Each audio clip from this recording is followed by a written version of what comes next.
So I've got just a few tips and tricks for those of you who are interested in growing some lavender at home or in your garden.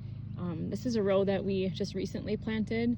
This is Munstead, which is an English variety, and you can see that we have weed barrier around the plants, which really helps to keep the weeds down, and it's a lot less work to have the weed barrier. More work in the beginning to put it down, but a lot less labor as your plants grow and you don't have to be out here weeding every day.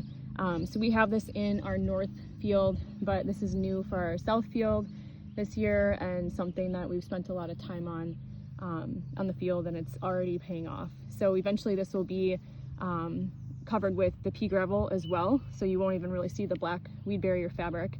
So I wanted to show you kind of an aerial, I guess, as much as I can of the field. So this is on a south facing slope. So the lavender from the top of the field all the way to the bottom is on a slope. So this is a great space to plant lavender because the rainwater naturally just drains down the slope of the field.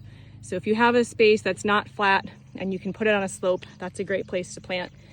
This is a row that's also new that we planted, but we don't have the weed barrier on yet. But I wanted to show you from down here, mounding up the lavender so that the soil that it's planted in is higher than what it is surrounding it. Will really help it to drain. So you can see there's kind of a nice, almost like a drainage trough, we'll say, so that when the water comes down, it naturally just drains to the side and doesn't puddle and pool around the plant. Lavender does not like wet feet. It's very susceptible to root rot, phytophthora, root diseases, fungal infections. So you want to keep your plants dry. I don't ever water mature plants, but new plants like this, you want to give them water so that they're not stressed and that they can grow. So we'll water them. It's best to water a new plant really thoroughly and let it completely dry out before you water it again. So obviously if you see like terrible signs of wilting or the sun is beating down at 95 degrees and your plant looks wilty, give it some water. But for the new ones, not the mature ones, they won't do that. They sustain on their own and regulate their water. They love drought, they love dry. But the new ones, you have to help out a little bit.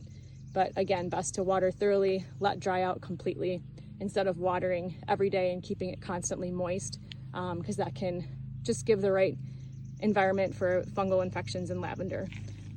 So I hope this helped you get a little more information about growing. And we're almost done with this field, finishing off weed barrier and pea gravel, and we can mark this one off for the season.